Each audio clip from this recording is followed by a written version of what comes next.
మనము ముందుగా సొరకాయని తురుముకోవాలి.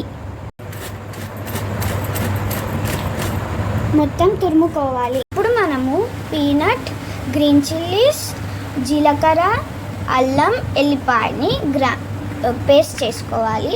మనము దీన్ని ఇందులో వేసేసుకొని పచ్చిమిర్చి,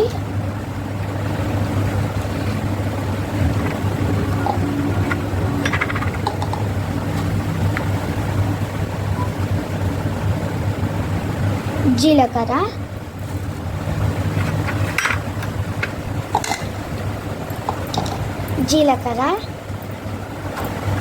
మొత్తం అన్నీ వేసేసుకొని ఎల్లిపాయ, అల్లం వేసుకొని దీన్ని మనము పేస్ట్ చేసుకోవాలి. పేస్ట్ మనకి రెడీ అయిపోయింది. ముందు పెట్టుకున్న బియ్యం పిండి సరిపడా వేసేసి ముందుగా తురుముకున్న సొరకాయ వేసేసుకోవాలి.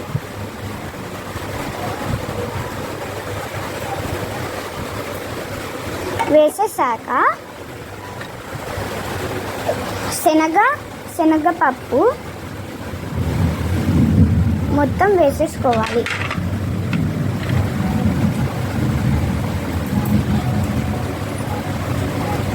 కరివేపాకు ఇంకా కొత్తిమీర వేసేసేయాలి. ఇంకా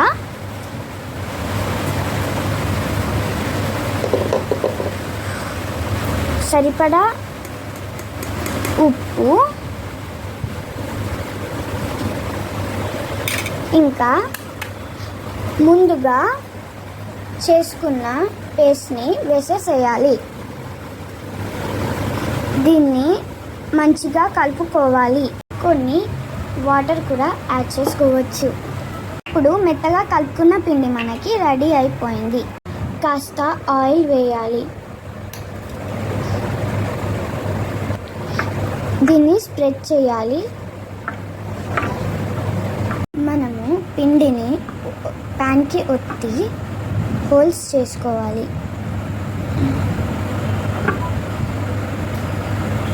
ఆయిల్ వేసుకోవాలి. స్టవ్ ఆన్ చేసుకొని ప్యాన్ పెట్టాలి. ఇప్పుడు దీనిపైన క్లాత్ పెట్టాలి. మూత తీసి దీన్ని రివర్స్ చేసేసి ఇలా అనేయాలి. దీన్ని మనం ప్లేట్లోకి తీసుకోవాలి.